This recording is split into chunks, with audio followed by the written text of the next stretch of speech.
স্বাগত 1431। গোটা বৈশাখ মাস জুড়েই সকলকেই আমরা শুভ নববর্ষ বলতেই পারি, নববর্ষকে শুভেচ্ছা জানাতেই পারি। এই যে সকালবেলা আমাদের ব্রেকফাস্ট আমার মেয়ে নিয়ে চলে এসেছে, বাদাম বাটা, কি সুন্দর চাটনি, সাম্বার, আর তার সাথে মালাবার পরোটা, আর হচ্ছে ওই বড়া। আমার এটা খুব ভালো লাগে। আর এই যে তাড়াতাড়ি উঠে একটু ভাত বসিয়ে দিয়েছি, আর মিষ্টি কুমড়ো, আলু আর টমেটো দিয়ে একটু তরকারি করে নিচ্ছি। 4-5খানা মনে হয় বাটন মাশরুম আছে, ওটা মিশিয়ে দেব। আসলে আমাকে একাই খেতে হবে, কারণ আজকে আমরা বাইরে লাঞ্চ করব, পয়লা বৈশাখ বলে কথা। তো তাছাড়াও একটা বড়সড় সারপ্রাইজ আসছে, সেটা ঋতু দিচ্ছে। এখন কি জিনিস সেই অপেক্ষাতেই আছি। তো রান্নাটা করে নিয়ে তাড়াতাড়ি, ওরা তো কেউ খাবে না, আমি, রাজেশ্বরীও তো কিছু খাবেন না, প্রিন্সিকে একটুখানি খাওয়ানোর চেষ্টা করব আলু সেদ্ধ আর ইয়ে দিয়ে, ঘি দিয়ে। আমি একটু খেয়ে গরম ভাত খেয়ে বেরোবো, কারণ বাইরে কখন কোথায় লাঞ্চ হবে কতক্ষণে। তো স্নান করে এসে পুজো দিয়ে রেডি হয়ে নিয়েছি। এই যে আমার রাজেশ্বরী, তিনি লিফট আপ 5th ফ্লোরে চলে গেছে, উনি আর অপেক্ষা করতে পারছেন না, গট করে নেমে যাচ্ছেন। তাই তার সাথে সাথে আমাকেও পেছনে পেছনে যেতে হচ্ছে, অপেক্ষা করা যাবে না। তারপরে এই নিচে বেসমেন্টে নেমে এসে দেখতে পাচ্ছি তার বাবা গাড়ি নিয়ে এসছে। তো এখন তিনি তো ভেবেছে সোনিয়া বোধহয় নিজের গাড়ি নেবে, সেই জন্য সোনিয়ার পেছনে পেছনে।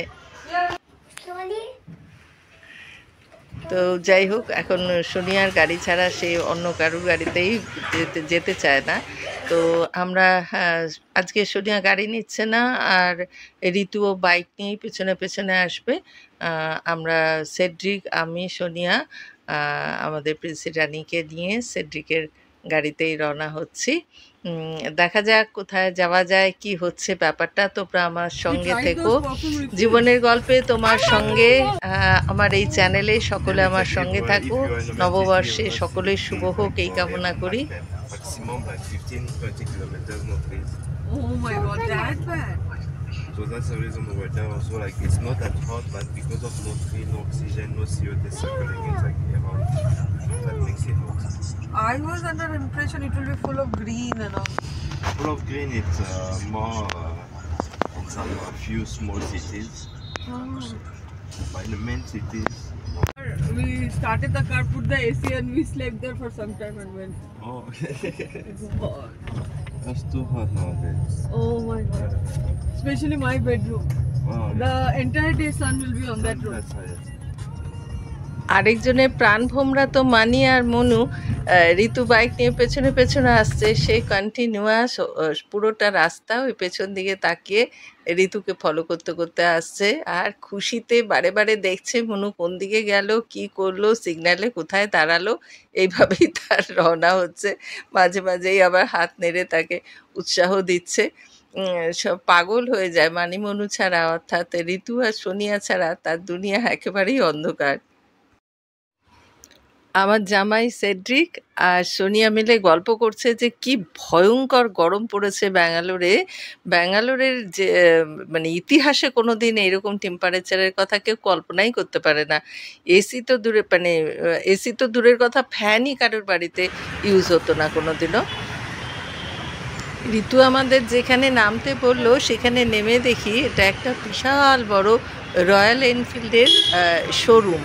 নিচে হচ্ছে গোডাউন, আর উপরে 3টে ফ্লোর মিলে অ্যাক্সেসারিজ এবং বাইকগুলো, অফিসিয়াল সেকশন, সব কিছু মিলিয়ে এক বিরাট কর্মকাণ্ড যোগ্য। আমি তো অবাক হয়ে গেলাম, হঠাৎ এখানে কেন এসে আমরা পৌঁছালাম।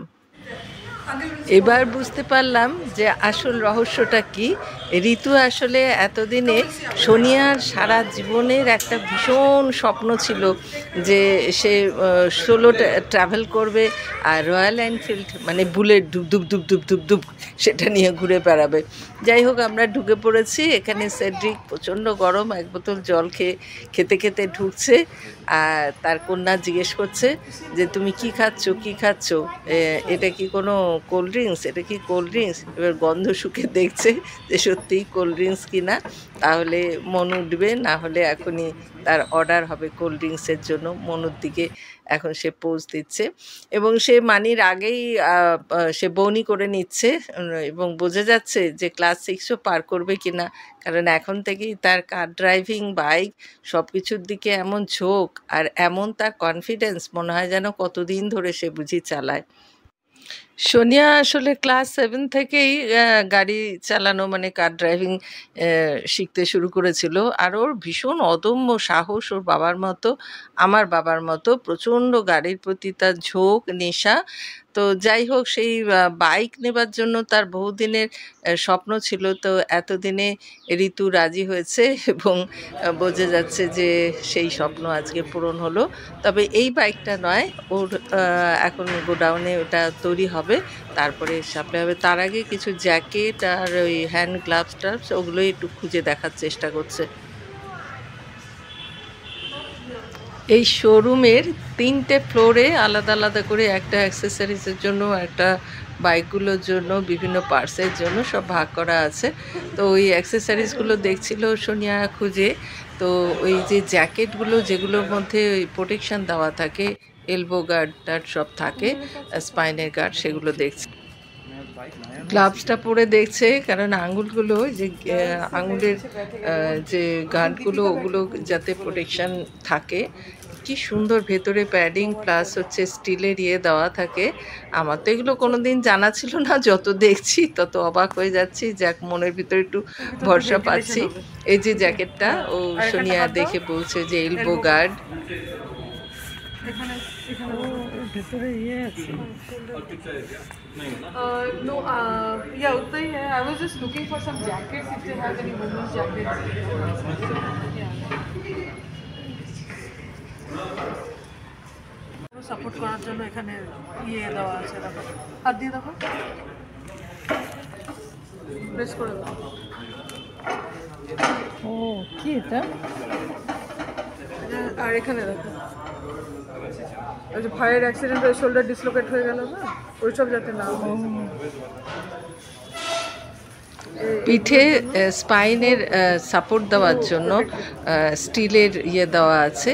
আর আমাদের শোল্ডারের এখানে যাতে কলার বোন যাতে স্লিপ করে না ভেঙে যায়, সেটার জন্য আবার স্টিলের গার্ড দেওয়া আছে, ফ্রেম করা আছে। আর এই যে জুতোগুলো, বাবা আমি জানতাম না, এই জুতোর সামনে যে দেখা যাচ্ছে ওগুলো কিন্তু শক্ত আয়রন বা স্টিলের ফ্রেম করা আছে। কোনো অবস্থাতে যদি চোট খায় বা পড়ে যায়, যাতে আঙুলের ফ্র্যাকচার খুব ডেঞ্জারাসভাবে হবে না আর কি, এইসব প্রোটেকশানের ব্যবস্থা করা আছে। তো এই জ্যাকেট দেখে আমি মনে মনে ভরসা পেলাম। আসলে আমি তো এমনিই গাড়ি চালানোই ভয় পাই, তার মধ্যে আবার বাইক, তার মধ্যে এত বড় ভারী, তার মধ্যে এই মেটিওর 350, বাপরে বাপ, 191 না 99 কেজি ওজন। আর তার সাথে অ্যাক্সেসরিজ লাগিয়ে টাগিয়ে যে লেগ গার্ড, ইঞ্জিন গার্ড, নানান কিছু সব জোড়া করে তো 200 কেজির ওপরে হয়ে যাবে। আমাদের প্রিন্সি রানী তো বসে পড়ে মনে হচ্ছে এখনই সে চালিয়ে নিয়ে বেরিয়ে যাবে। এদিকে প্রচণ্ড খিদে পেয়ে গেছে, 3:30 বেজে গেছে এইগুলো রেডি হতে, মানে প্রিপেয়ার করতে। আর আজকে এত এদের শোরুমের উপরে চাপ, প্রায় 16টার মতো বাইক ডেলিভারি হবে, প্রচণ্ড ভিড়। তো ওর খিদে পেয়ে গেছে। ঋতু বলল যে চলো, তোমার সামনে সিগন্যাল পার করে একটা খুব ভালো রেস্টুরেন্ট আছে, ওখান থেকে তোমরা খেয়ে এসো। ওকে নিয়ে, সেড্রিককে আমাকে নিয়ে যেতে বলছে। সিগন্যাল পার করে আমরা প্রচণ্ড, এখানে 8টা রাস্তা, মাঝখানে একটা সিগন্যাল, সেটা পার করে এই যে রেস্টুরেন্টের কাছে এলাম।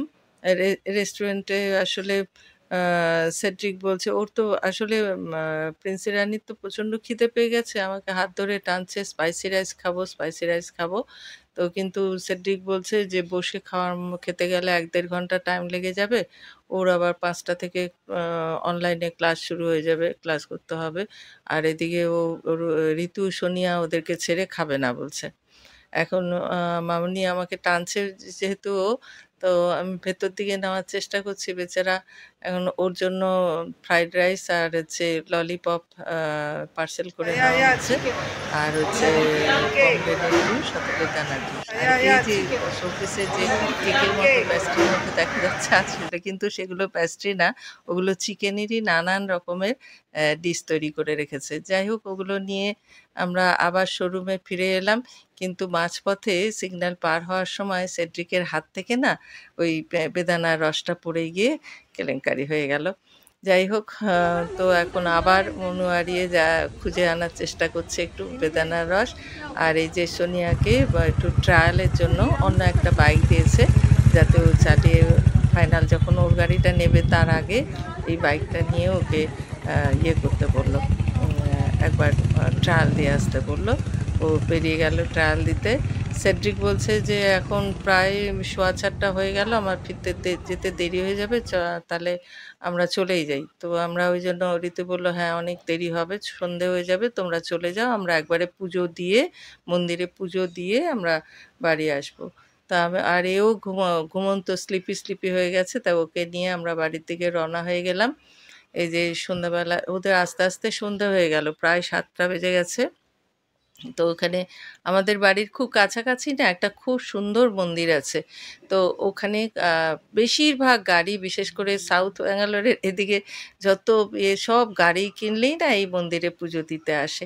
এত সুন্দর যজ্ঞ করে বরণ করে এত সুন্দর আরতি করে এরা পুরোহিতরা নতুন গাড়ির পুজোর ব্যবস্থা করে যে দেখলে একদম সত্যি মনটা মানে একেবারে অন্তরটা ভরে যায়।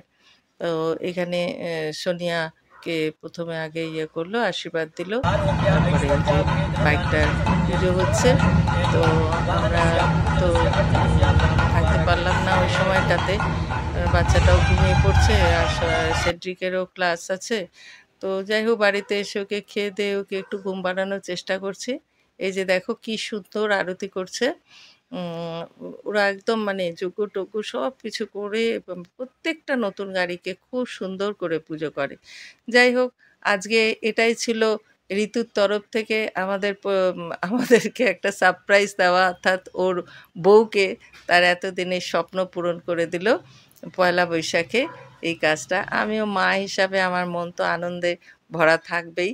খুব ভালো লাগলো আজকের দিনটা, সত্যিই আমার লাইফে মনে থাকবে যে সোনিয়ার এত সুন্দর একটা আশা পূরণ হলো।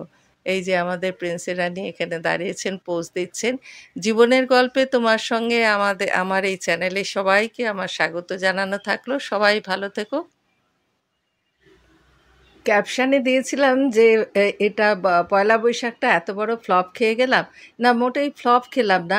আসলে খুব খুশিভাবে সবাই মিলে বাইরে লাঞ্চ করতে যা করব আর বাইকটা একসাথে আনবো এরকম ছিল। কিন্তু সেটা না হয়ে আজকে একটা গ্রেট সাকসেসের দিন। কারণ আমার মেয়ের, আমার 2 কন্যার মধ্যে বড় কন্যার স্বপ্ন আজকে সফল হলো। আমার প্রিন্সি রানীর পোজ দেখো। একদম ছোট্ট থেকে রাজেশ্বরী ফটো তুলতে না পোজ দিতে একেবারে ওস্তাদ হয়ে গেছে। যাই হোক আমার অ্যালথি রানীকে সঙ্গে নিয়ে তোমাদের সঙ্গে পথ চলতে চাই। তোমরা আর কিছু না করো, কমেন্ট করো। ভালো না লাগলে সেই ভালো না লাগাটাকেও লিখে দিও, আমি তাতেও খুব খুশি হব। সবাই ভালো থেকো। সোনিয়াকে এই নতুন গিফট পাওয়ার জন্য সবাই শুভেচ্ছা জানিও। সবাই ভালো থেকো। দেখা হবে আগামী ব্লগে। তোমরা সবাই সঙ্গে থেকো।